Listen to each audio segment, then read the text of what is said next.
Cette question des menteurs à repérer. Ne les crois jamais. Philosophie stoïque. As-tu déjà ressenti cette impression étrange qu'une question en apparence banale sonnait faux, comme un piège invisible tendu devant toi? Les menteurs savent poser des questions piégées qui n'ont pas pour but de chercher la vérité, mais de prendre le contrôle. Ce frisson dans ton esprit, ce doute qui s'installe quand quelqu'un semble vouloir t'enfermer dans ses mots, c'est le signe que tu es face à une manipulation subtile. Le plus troublant, c'est ce décalage intérieur. Ton instinct te hurle qu'il y a quelque chose de louche, mais ton esprit cherche à rationaliser. Tu ressens colère, confusion ou culpabilité, et malgré toi, tu finis par répondre comme si tout était normal. Ces émotions incontrôlables deviennent l'arme favorite des manipulateurs. Dans ces moments-là, on se sent isolé, comme si ce malaise n'était qu'une réaction excessive dont il faudrait avoir honte. On nous répète que tout le monde vit ça et qu'il ne faut pas y prêter attention. Mais en réalité, ce sentiment est une alerte précieuse que beaucoup choisissent d'ignorer. Les menteurs prospèrent justement sur ce silence intérieur. Alors combien de temps encore veux-tu laisser passer ces questions sans les confronter? Chaque instant d'hésitation est une ouverture pour ceux qui veulent détourner ton jugement et t'entraîner dans leur jeu psychologique. La philosophie stoïque nous rappelle que la clarté doit être immédiate. Attendre ne fait que renforcer les chaînes invisibles de la manipulation. Mais voici la révélation. Ce malaise n'est pas une faiblesse, c'est un signal d'éveil. Ressentir l'injustice d'une question manipulatrice prouve que tu es attentif au réel. Le stoïcisme enseigne à transformer cette sensibilité en lucidité sereine, à ne pas réagir dans la panique, mais à observer avec calme et détachement. Ce pouvoir est déjà en toi. Il suffit d'apprendre à l'utiliser consciemment. Marc Aurèle écrivait « Si quelqu'un me montre mon erreur, je changerai volontiers, car je recherche la vérité qui ne peut nuire à personne. » Cette exigence de vérité est au cœur de notre démarche ici sur les méditations stoïciennes.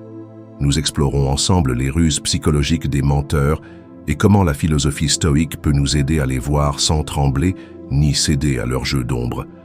Si ce que tu entends résonne en toi, abonne-toi à notre chaîne Les Méditations Stoïciennes.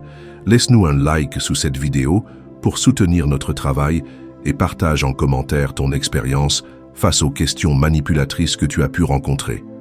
Transmets cette vidéo à ceux qui ont besoin de clarté dans leurs relations. Ensemble, nous bâtissons une force intérieure capable de résister au chaos et de rester inébranlable face aux mensonges. Éclairons la première vérité. Quand le menteur demande pourquoi tu es si sensible, il essaie d'éteindre ta lucidité. Il y a des instants où une simple phrase devient un outil de domination. Quand quelqu'un te lance ce « Pourquoi es-tu si sensible ?», ce n'est pas une recherche de vérité, mais une façon subtile de poser des questions piégées. Derrière l'apparente innocence se cache une tentative d'affaiblir ton discernement. La véritable interrogation stoïcienne est « Choisis-tu de céder à cette attaque psychologique ou d'y répondre avec clarté intérieure ?» Au travail, cela peut surgir au détour d'une réunion tendue. Tu relèves une incohérence dans les propos d'un collègue et immédiatement il retourne la situation en insinuant que tu exagères. Ton cœur s'accélère, ton visage chauffe et tu ressens cette pression sourde qui cherche à t'étouffer dans le doute. Beaucoup reconnaissent ce moment, ce malaise qui fait vaciller la confiance en soi. Épictète expliquait « Ce ne sont pas les choses qui troublent les hommes, mais l'opinion qu'ils en ont. » Cette remarque illustre parfaitement ce mécanisme. Le manipulateur veut modifier ta perception pour que tu crois que ton ressenti est un défaut. En réalité, remarquer une dissonance n'est pas de la faiblesse, mais une force de vigilance. Là où d'autres ferment les yeux, toi tu vois déjà les fissures dans le discours. Ce trouble intérieur mérite d'être entendu sans être amplifié par la honte. Ta sensibilité n'est pas une blessure, elle est un radar affûté qui capte ce que d'autres ignorent. La psychologie moderne confirme que ces signaux sont des alertes émotionnelles précieuses face à la manipulation verbale. Reconnaître leur valeur t'ouvre la voie vers une réaction plus juste et plus sereine. Marc Aurèle affirmait « La meilleure défense contre l'insulte est l'indifférence envers elle ». Concrètement, cela signifie qu'au lieu de tomber dans le piège du doute, tu peux choisir le détachement actif. Ne pas faire confiance aveuglément à ces attaques déguisées devient alors un acte de lucidité stoïque. Tu transformes ainsi l'accusation masquée en occasion d'affirmer ton calme souverain. Dans un cadre familial, cette attitude change tout. Lorsque l'un des tiens tente de minimiser tes ressentis en te reprochant ton émotivité, tu respires profondément avant de répondre avec simplicité. « Je ne suis pas trop sensible, je suis attentif à ce qui se passe. » L'effet est immédiat. Plutôt que de t'enfermer dans la justification, tu imposes une stabilité tranquille qui désarme la tentative de manipulation domestique. Ainsi s'ouvre la première vérité. Voir clair derrière ces faux questionnements n'est pas un combat agressif, mais un exercice de présence intérieure. Tu découvres que ta sensibilité peut devenir une lucidité vigilante au lieu d'une fragilité exploitable. Et déjà se dessine la suite du chemin. Explorer comment d'autres questions empoisonnées cherchent à te détourner encore davantage de ta force intérieure. Comment poser la deuxième vérité? Derrière le « tu me fais confiance, n'est-ce pas ?» se cache le piège de la soumission. Il existe des phrases qui paraissent douces, mais qui sont en réalité des armes déguisées. Quand quelqu'un te lance un « tu me fais confiance, n'est-ce pas ?» il ne cherche pas la sincérité, il tente de poser des questions piégées. Cette demande n'est pas une invitation au lien, mais une pression subtile pour forcer ton accord. La véritable question stoïcienne devient alors « est-ce que je choisis de céder à l'illusion ou de préserver ma clarté intérieure ?» Dans un open space, un collègue sur lequel tu as déjà des doutes cherche à détourner ton attention après une erreur manifeste. Il te regarde droit dans les yeux et attend ton acquiescement immédiat, comme si refuser revenait à briser une loyauté sacrée. Ton ventre se serre, tes épaules se raidissent et tu sens que répondre « oui » serait trahir ton propre discernement. C'est exactement ce moment où beaucoup tombent dans le piège par peur d'être jugés méfiants. Sénèque disait « Celui qui est partout n'est nulle part ». Ici, celui qui accorde sa confiance sans mesure finit par se perdre lui-même. Cette citation nous rappelle que la loyauté mal placée dilue notre force intérieure au lieu de la fortifier. Dans le contexte du travail, céder trop vite revient à effacer ses propres limites et laisser l'autre dicter les règles du jeu psychologique. Le stoïcisme invite donc à choisir avec rigueur l'espace où déposer sa confiance. Face à cette mise sous pression affective, reconnaître son trouble intérieur est une étape essentielle. Ressentir la peur d'être vu comme froid ou distant ne signifie pas que tu es dans l'erreur, mais que tu refuses de brader ton jugement. Le manipulateur espère que ta culpabilité prendra le dessus sur ta lucidité. Pourtant, ce malaise est une alerte précieuse. L'apprivoiser avec calme te ramène vers une posture plus solide et détachée. Marc Aurèle enseignait « La vérité ne nuit jamais à celui qui s'y fie ». Concrètement, cela veut dire qu'au lieu de répondre mécaniquement pour apaiser l'autre, tu peux affirmer doucement que la confiance se construit par les actes répétés et non par des paroles imposées. Si quelqu'un insiste trop sur ce terrain, rappelle-toi que céder serait ignorer ton propre jugement rationnel. Ne pas faire confiance aveuglément devient alors un acte de fidélité envers toi-même, plutôt qu'une offense envers autrui. Dans un cadre familial, cette attitude change profondément la dynamique. Quand un proche tente d'obtenir ton approbation immédiate après une contradiction évidente, tu respires calmement avant de répondre « Je préfère attendre de voir les choses plus clairement avant de dire oui ». L'effet est immédiat. Au lieu d'alimenter le conflit ou de sombrer dans la justification, tu imposes une stabilité tranquille qui surprend même les plus habiles manipulateurs domestiques. Là où autrefois régnait l'inquiétude, apparaît maintenant une sérénité ferme et paisible. Ainsi s'affirme cette deuxième vérité. Exiger la foi aveugle n'est jamais une preuve de sincérité, mais bien un signal d'alerte psychologique. Reconnaître ce stratagème permet d'ancrer ta vigilance sans perdre ta bienveillance. La philosophie stoïque t'apprend à transformer la pression en espace intérieur libre où ton esprit reste souverain face aux jeux verbaux des menteurs. Et déjà s'esquisse la prochaine étape. Voir comment leurs détours accusateurs cherchent encore à inverser les rôles pour mieux ébranler ta clarté intérieure. Marchons avec la troisième vérité. La question « m'accuses-tu » n'est qu'un renversement pour te faire douter de toi. Il existe des instants où une simple phrase bouleverse l'équilibre intérieur. Quand un interlocuteur te lance ce « m'accuses-tu ?», il ne cherche pas à comprendre mais à détourner ton attention. C'est une manière de poser des questions piégées pour t'entraîner dans un piège émotionnel. La véritable interrogation stoïcienne devient alors « choisis-tu de te laisser happer par cette inversion psychologique ou de rester ancré dans la lucidité ?» Dans les transports bondés, un inconnu bouscule ton espace et lorsque tu exprimes ton malaise, il réplique agressivement par ce fameux « tu m'accuses ?» Ton cœur bat plus vite, ta gorge se serre et tu ressens une montée d'injustice mêlée à la peur d'être mal perçu devant les autres passagers. C'est exactement ce moment où l'on se demande si l'on est trop exigeant ou simplement attentif à ses limites. Beaucoup se reconnaîtront dans cette expérience quotidienne qui paraît anodine, mais qui cache un subtil chantage émotionnel. Épictète disait « N'exige pas que les événements arrivent comme tu le veux, souhaite-les tels qu'ils arrivent, et tu seras heureux. » Cette parole éclaire la situation. Le manipulateur tente de transformer ta légitime réaction en faute imaginaire. Le sage stoïcien rappelle au contraire qu'il faut voir les choses telles qu'elles sont, sans céder à l'illusion imposée par autrui. Dans cet échange tendu, le détachement permet de reconnaître que la question n'est pas sincère, mais calculée pour troubler ton jugement.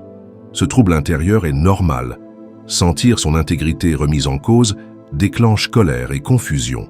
Pourtant, céder immédiatement à la justification revient à abandonner sa force intérieure au profit du rôle que l'autre veut imposer. La psychologie moderne montre que ces inversions accusatoires exploitent notre besoin d'être reconnu comme juste ou innocent. Reconnaître ce mécanisme avec calme, c'est déjà briser le piège et retrouver une respiration claire face au jeu verbal du menteur. Sénèque affirmait « Celui qui craint de paraître injuste devient souvent esclave des autres ». Ici réside l'enseignement pratique, ne pas chercher désespérément à se justifier devant une accusation déguisée, mais garder le silence réfléchi ou répondre par une interrogation sereine, comme « devrais-je l'être ?» Cette attitude ferme et paisible empêche l'autre de contrôler ton état intérieur et neutralise sa tentative de manipulation psychologique. Voilà comment la philosophie stoïque transforme une attaque en opportunité d'affermir ta stabilité intérieure. Dans un cadre familial, cette transformation est précieuse. Quand un proche détourne une remarque légitime en lançant « tu m'accuses encore ?», tu prends une respiration lente avant de répondre calmement « je constate seulement ce qui se passe ». L'effet est immédiat. Plutôt que d'entrer dans un conflit stérile, ta réponse tranquille déstabilise le jeu accusatoire et rétablit une atmosphère plus équilibrée à la maison. Là où autrefois régnait la tension, apparaît désormais un climat plus clair et apaisé. Ainsi s'accomplit cette troisième vérité. Comprendre que ces retournements accusateurs ne cherchent pas la clarté, mais le contrôle. Refuser le piège ne signifie pas fuir le dialogue, mais affirmer son autonomie intérieure avec calme et constance. Le stoïcisme nous rappelle que nous restons maîtres de nos perceptions, même face aux manœuvres les plus sournoises des menteurs. Et déjà s'ouvre la suite du chemin. Découvrir comment certains vont jusqu'à travestir leur image en jouant sur l'illusion de pureté pour mieux dissimuler leurs intentions véritables. Relevons la quatrième vérité. Quand on demande « est-ce que je mentirais pour toi ?», c'est un voile jeté sur la manipulation. Il existe des instants où une question apparemment douce cache en réalité une mise en scène. Le fameux « est-ce que je mentirais pour toi ?» n'a rien d'une recherche sincère. C'est une manière de poser des questions piégées pour te détourner de ton intuition. Ici, l'interlocuteur veut t'amener à croire en son innocence théâtrale. La véritable interrogation stoïcienne devient « choisis-tu d'avaler ce voile de fausse pureté ou d'observer calmement la pièce qui se joue devant toi ?» Dans un magasin, face à un vendeur insistant qui veut écouler un produit défectueux, cette réplique tombe comme un piège. Crois-tu vraiment que je pourrais te mentir ? Ton ventre se serre, tes yeux cherchent des détails dans l'emballage et ton souffle se raccourcit sous la pression subtile. C'est ce moment universel où tu ressens le malaise de devoir faire confiance à quelqu'un qui semble trop insistant. Beaucoup reconnaîtront cette sensation de doute envahissant devant un discours trop bien huilé. Épictète disait « Quand quelqu'un vante sa droiture, surveille surtout ses actes ». Cette parole éclaire la scène, Celui qui insiste bruyamment sur sa supposée honnêteté trahit souvent le contraire. Dans le contexte du commerce ou des transactions, l'affichage outrancier de vertu est une stratégie psychologique pour masquer les failles réelles. Le sage stoïcien nous rappelle que les faits silencieux parlent toujours plus fort que les promesses bruyantes. Ce trouble intérieur mérite d'être accueilli sans honte ni panique. Ressentir une gêne face à une personne trop emphatique n'est pas de la méfiance maladive, mais une vigilance naturelle. La psychologie nous montre que ces stratégies de séduction verbale visent à court-circuiter notre jugement rationnel par l'émotion. Reconnaître cette tension, c'est déjà choisir de rester souverain plutôt que spectateur manipulé dans leur théâtre intérieur. Marc Aurèle enseignait « Celui qui parle beaucoup de sa vertu en a souvent bien peu ». Concrètement, cela signifie qu'au lieu d'accepter passivement ce rôle imposé, tu peux inverser subtilement le jeu. Au lieu d'entrer dans la justification ou dans un accord forcé, rappelle-toi qu'il faut ne pas faire confiance aveuglément aux déclarations et observer avec calme les preuves concrètes. Cette posture stoïque transforme le piège en espace clairvoyant, où ton esprit reste libre et stable. Dans ton intimité familiale, ce changement devient libérateur. Quand un proche tente de couvrir une incohérence en lançant « Tu crois vraiment que je te mentirais ?» tu respires profondément et réponds simplement « Je préfère regarder les faits avant tout ». L'effet est immédiat. Là où autrefois tu aurais cédé à la culpabilité ou à l'affection mal placée, tu imposes désormais une tranquillité ferme qui redéfinit l'équilibre relationnel au sein du foyer. Ainsi s'accomplit cette quatrième vérité. Les menteurs savent déguiser leur manipulation derrière des airs d'innocence blessée. En choisissant la philosophie stoïque comme boussole intérieure, tu refuses de céder aux apparences et tu renforces ta clarté souveraine face au brouillard émotionnel. Déjà s'annonce l'étape suivante. Dévoiler comment la fuite vers « passons à autre chose » devient leur ultime tentative pour échapper à toute responsabilité réelle. Accueillons la cinquième vérité. Le mensonge se cache dans « ne pouvons-nous pas simplement passer à autre chose ?» Une fuite de la responsabilité. Parfois, la phrase paraît banale, presque apaisante, mais elle dissimule une stratégie subtile. Derrière ce « passons à autre chose », il ne s'agit pas de paix, mais d'une tentative de poser des questions piégées qui t'amènent à abandonner ta vigilance. Le stoïcien se demande alors, est-ce une vraie invitation à tourner la page ou un refus d'assumer ses actes? Cette question devient centrale quand on comprend qu'elle cherche à t'entraîner vers l'oubli plutôt que vers la clarté.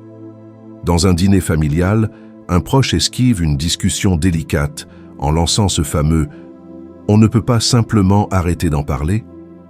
Ton ventre se noue, ton souffle se raccourcit et tu ressens le poids silencieux d'un non-dit qui cherche à étouffer ta lucidité. Ce malaise intérieur ressemble à une oppression invisible. Tu sais qu'on veut te priver d'explications. Beaucoup reconnaissent cette scène où l'appel au calme cache en réalité la peur de voir émerger la vérité. Sénèque rappelait « La vérité s'élève intacte du naufrage de ses ennemis ». Cette phrase éclaire l'artifice derrière cette esquive. Refuser la responsabilité ne supprime pas les faits. Il ne fait que retarder leur retour inévitable. Le sage stoïcien invite donc à observer ce mécanisme comme une fuite et non comme un véritable appel au repos intérieur. Accepter trop vite revient à se trahir soi-même plutôt qu'à préserver l'harmonie familiale. Ton trouble n'est pas un signe de faiblesse, mais une alerte précieuse. Ressentir cette tension signifie que ton esprit perçoit l'injustice dissimulée sous le vernis du compromis facile. La psychologie moderne explique bien ce phénomène. Céder par fatigue ou par culpabilité nourrit en silence le pouvoir du manipulateur. Reconnaître ce sentiment avec bienveillance t'aide déjà à garder ton ancrage sans tomber dans le piège du silence imposé. Marc Aurèle enseignait « Supporte et abstiens-toi ». C'est là toute la philosophie de l'homme fort. Cela signifie concrètement que tu peux choisir de ne pas céder aux injonctions pressantes et préférer attendre patiemment que les faits soient clarifiés avant d'accepter d'avancer. En pratique, répondre calmement « je passerai à autre chose lorsque j'aurai compris » permet de refuser poliment, sans agressivité. Ici encore, il s'agit de ne pas faire confiance aveuglément aux appels au calme qui masquent la fuite face aux responsabilités réelles. Dans les transports bondés, cette transformation devient évidente. Lorsqu'un inconnu te bouscule, puis tente de minimiser l'incident en disant « oublions ça », tu respires profondément avant de répondre avec sérénité « Je préfère comprendre ce qui vient de se passer ». L'effet est immédiat. Au lieu de passer pour celui qui s'énerve inutilement, tu imposes un calme ferme qui surprend et oblige l'autre à assumer ses gestes plutôt que d'esquiver le sujet. Ainsi s'achève cette 5e vérité. Comprendre que l'invitation apparente au pardon peut être un écran pour échapper à la responsabilité véritable. Refuser cette illusion n'est pas nourrir le conflit mais protéger ta clarté intérieure face aux manœuvres psychologiques des menteurs. Le stoïcisme nous enseigne alors que rester ferme dans son observation ouvre déjà le chemin vers les prochaines révélations, où les artifices verbaux chercheront encore à te fatiguer pour mieux brouiller ton discernement. Reprenons souffle avec la 6e vérité. Les menteurs posent des questions piégées pour t'épuiser, mais le stoïcisme enseigne l'ancrage. Il y a des instants où tu sens que la discussion tourne en rond, comme si ton interlocuteur cherchait à brouiller ton esprit. Les manipulateurs savent poser des questions piégées, non pas pour comprendre, mais pour fatiguer ton discernement. La véritable interrogation stoïcienne est alors: choisis-tu de céder à cette spirale d'usure ou d'y répondre par le calme souverain? Le défi devient de reconnaître que cette fatigue n'est pas une fatalité, mais une invitation à l'ancrage intérieur. Au travail, un collègue multiplie les détours verbaux après avoir commis une erreur évidente. Il te pose question sur question, change de sujet et finit par te noyer dans des détails insignifiants. Ton souffle s'accélère, tes épaules se crispent et tu ressens une lassitude pesante qui t'incite presque à abandonner la discussion. Beaucoup connaissent ce moment où l'épuisement prend le pas sur la clarté et où l'on renonce par fatigue plutôt que par conviction. Sénèque disait « Celui qui supporte avec patience les fatigues commande à ce qu'il ne peut éviter ». Cette phrase éclaire la situation. Là où le manipulateur cherche à t'user par excès de parole, tu peux retrouver ta force en choisissant le silence réfléchi.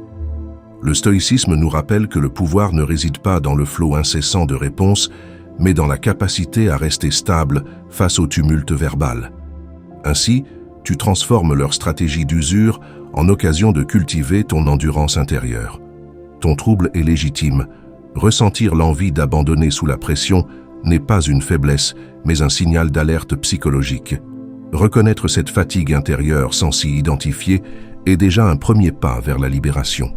L'essentiel n'est pas de gagner chaque échange, mais de préserver ton espace mental intact malgré les assauts répétés des paroles trompeuses. C'est en acceptant ce ressenti sans culpabilité que tu ouvres la voie vers une réponse plus lucide et apaisée. Marc Aurèle enseignait « La tranquillité vient lorsque l'on accorde moins d'importance aux choses extérieures et plus à son propre jugement ». Concrètement, cela signifie que face aux stratagèmes verbaux qui cherchent à te déstabiliser, tu peux choisir de ralentir ton souffle et de recentrer ton attention sur ta stabilité intérieure plutôt que sur leurs paroles incessantes. Ne pas faire confiance aveuglément à ces artifices devient alors une pratique active du détachement stoïcien. La meilleure arme contre l'usure psychologique reste toujours ton calme indéracinable. Dans un cadre familial, cette transformation change radicalement l'atmosphère. Quand un proche tente de détourner chaque sujet par des digressions interminables pour éviter ses responsabilités, tu respires profondément avant de dire simplement « Restons sur l'essentiel ». L'effet est immédiat.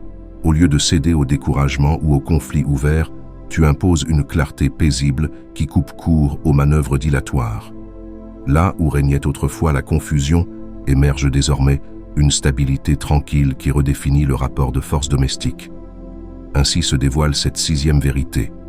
Comprendre que l'usure verbale est une arme subtile des menteurs permet déjà d'y résister sans violence inutile.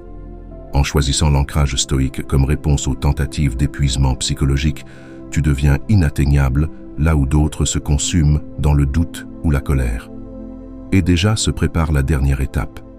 Voir comment la philosophie stoïque enseigne qu'apprendre à ne pas accorder sa confiance trop vite devient une protection sacrée pour préserver sa paix intérieure contre toutes ces illusions manipulatrices. Allons au contact de la 7e vérité. Quand le masque tombe, la philosophie stoïque révèle que ne pas faire confiance, c'est protéger sa paix intérieure. Il arrive un moment où les faux semblants s'effritent et où l'autre n'a plus d'artifice pour cacher ses intentions. C'est là que les menteurs révèlent leur jeu. Ils n'ont jamais voulu clarifier, seulement te contrôler. Dans ce face-à-face, la tentation est grande de céder à la colère ou de se laisser happer par l'amertume, mais la philosophie stoïque rappelle une autre voie.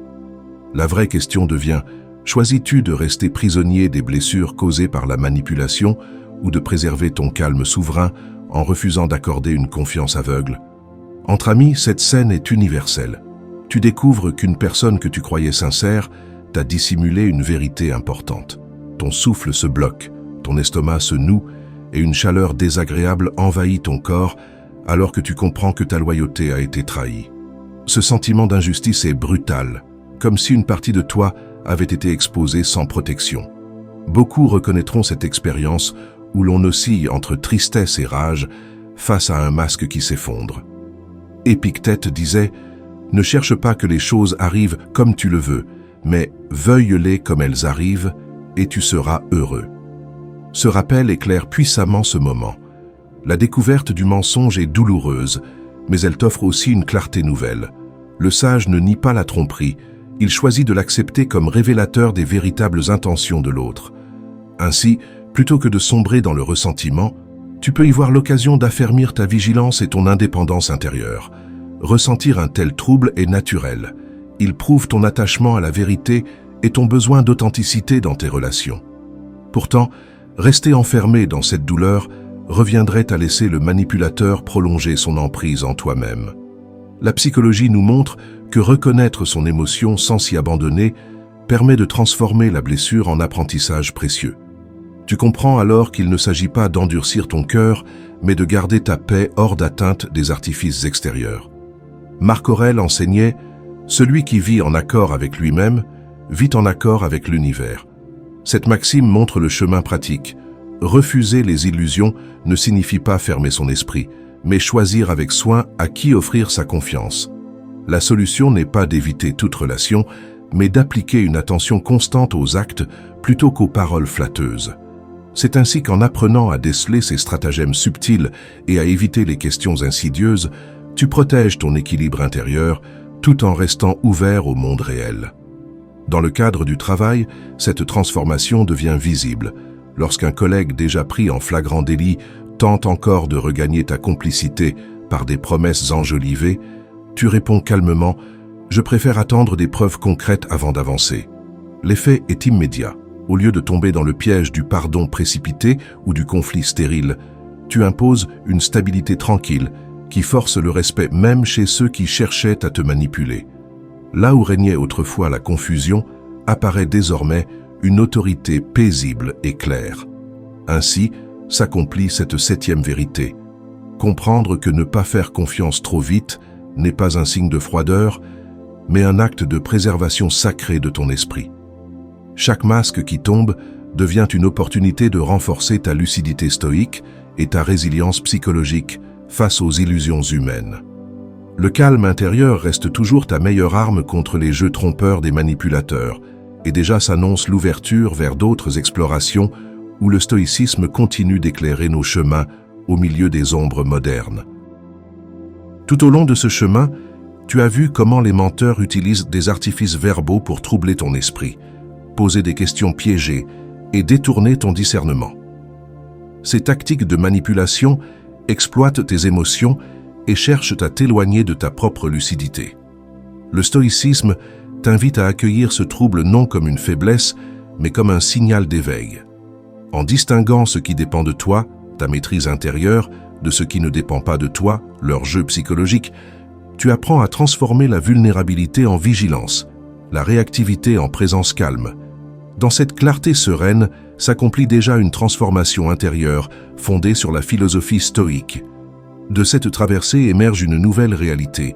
Tu découvres que la sérénité n'est pas l'absence d'épreuves, mais la force tranquille qui permet d'y faire face sans perdre ton centre. Marc Aurèle écrivait « L'obstacle sur le chemin devient le chemin. Ces questions manipulatrices, si elles sont vues avec discernement, deviennent des exercices pour affermir ta vertu et ta psychologie intérieure. En cultivant le détachement bienveillant, tu retrouves une paix indépendante des circonstances et une confiance souveraine enracinée dans ta propre sagesse pratique. C'est ainsi que la philosophie stoïque te permet non seulement de démasquer les menteurs, mais aussi d'approfondir ton art de vivre chaque instant avec lucidité. Et parce que cette voie ne se parcourt jamais seule, je t'invite à rejoindre notre communauté sur les méditations stoïciennes. T'abonner à cette chaîne n'est pas un simple geste numérique, c'est un engagement discret sur le chemin de la sagesse partagée. Chaque like devient un acte de bienveillance, chaque commentaire une contribution au discernement collectif, chaque partage une lumière offerte à ceux qui affrontent encore ces jeux de manipulation. Ensemble, nous apprenons à ne pas faire confiance aveuglément aux masques trompeurs, mais à cultiver l'attention vigilante que nous enseigne la philosophie stoïque. Ici se dessine une véritable école moderne de présence intérieure et de maîtrise de soi. Souviens-toi enfin, la sagesse n'est jamais un état figé, mais une pratique quotidienne du discernement. Voir clair dans les ombres des mots et déjà choisir la liberté intérieure. Les manipulations passeront, mais ton calme demeure si tu sais l'entretenir. Ainsi marche le stoïcien. Il ne cherche pas à fuir le monde, mais à l'habiter avec lucidité inébranlable et paix souveraine.